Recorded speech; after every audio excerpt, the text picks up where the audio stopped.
Salut tout le monde, aujourd'hui on se retrouve pour une nouvelle vidéo où on va faire une analyse du marché pour aujourd'hui. Alors du coup dans la dernière vidéo on s'était arrêté par là, il n'y a pas eu de vidéo analyse hier parce qu'il y avait une vidéo tuto, d'ailleurs n'hésitez pas à aller la voir si vous êtes débutant dans le trading. C'est une vidéo tuto complète qui vous apprendra comment trader, donc n'hésitez pas à aller la voir. Si vous êtes nouveau dans le trading, n'hésitez pas à utiliser mon lien d'affiliation Blofin, ça m'aide grandement et ça vous permet d'avoir des bonus de trading, alors n'hésitez pas. Bref, on va commencer sans plus tarder. Alors du coup on s'était laissé ici. J'avais dit que la dernière chose qui pouvait nous sauver c'était de faire une prise de liquidité rapide et de sauter. Malheureusement c'est pas ce qu'on a fait. Ici on a bien validé un changement de tendance avec un cos ici et un boss. On voit bien qu'ici on avait une montée en escalier comme je l'avais dit dans la zone OTE.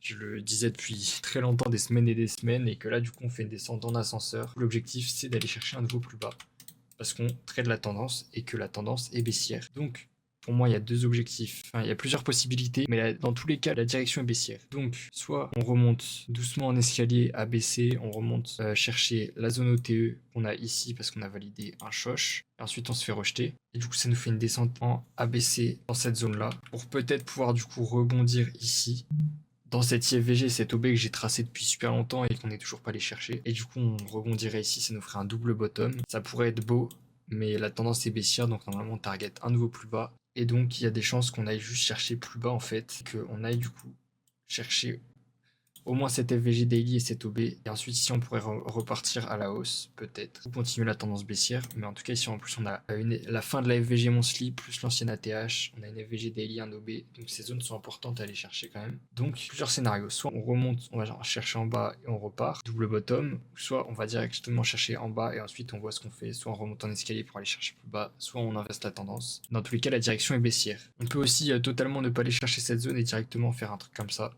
C'est aussi possible. Donc voilà les trois scénarios à privilégier. Dans tous les cas, la direction reste baissière. Et au mieux, on ira chercher pour moi cette zone-là. Au pire, on ira chercher cette zone-là.